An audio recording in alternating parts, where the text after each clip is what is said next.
Because I know people that have had the inner calling, and they've left their life, and basically they've spent their money and burnt some bridges, and they get in a mess, basically. Yeah, that's not what I'm talking No, about. I know you're not, that. but that's how some people take it, you see. Yeah. They say, yes, I want to be free, and they march out from their marriage and their job, like you did, very bravely. But I didn't. Well, I can explain that. I didn't do that. You see, in deep realization, there is no one doing that.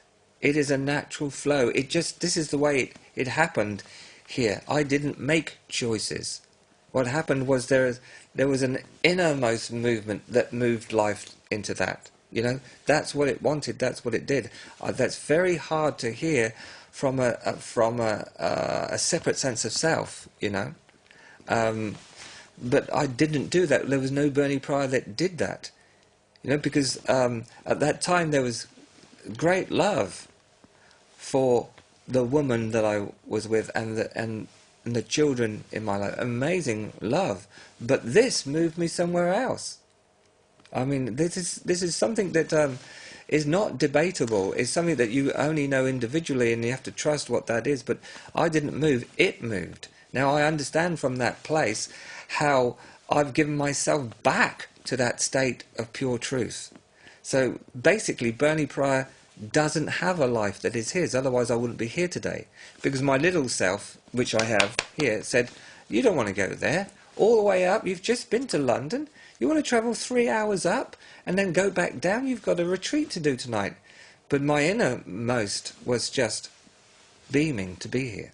So drop the self that wanted to stay down there and just come on up. Do you follow? That's all I do. I follow exactly. I think what comes up for me that's interesting to maybe talk about briefly is the resistance that people have. Yeah. Because there are people that really feel, yes, something is calling me and a change is due. And as you said earlier, they come up with the reasons not to do it. Yeah. And it's this resistance and this negativity of the mind that is very real for them, because at that level, on the human level, they are pointers, they're factors for them. Well, let's just look at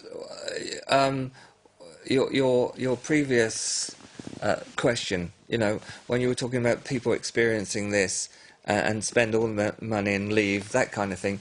Well, in my experience, I did not leave for Bernie Pryor. I moved for the innermost of my being. You know, that's what my life is. It was consciousness moving. Consciousness moving. Bernie Pryor that was my experience. You know, there are other experiences that maybe we might have time to. I can show you exactly what that is, but I'll just explain this one first.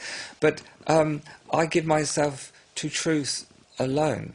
I know that might be difficult for people to hear, but I reflect only in here. And if this moves in here, no matter what the life situation, I will move with this. You know, it doesn't matter about that or that.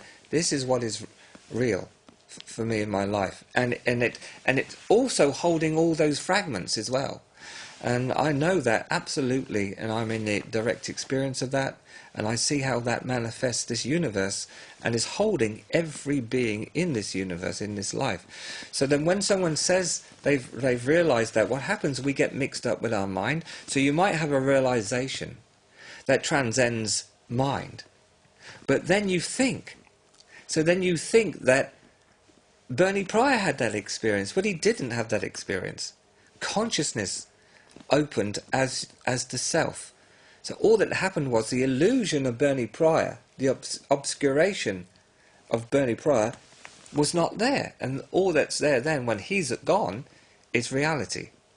So then reality needs a body to continue the experiment of knowing what it is in the deep and manifesting it as the world of form. So then Bernie Pryor came back. Now, when Bernie Pryor came back, there's the conscious realization activated in the body, but there's also the self of Bernie Pryor. So now honesty comes into this. What's real? Is Bernie Pryor real? Or is that sees Bernie Pryor and knows Bernie, is that real? Okay? So then there's this integration of a self to the self, this integration begins to happen. So real honesty begins to take place. And patterns burn. And patterns just flare open, just break open. And you've got to stay from the point of realization, looking through all this, and allow it all in, and still allow this to flow.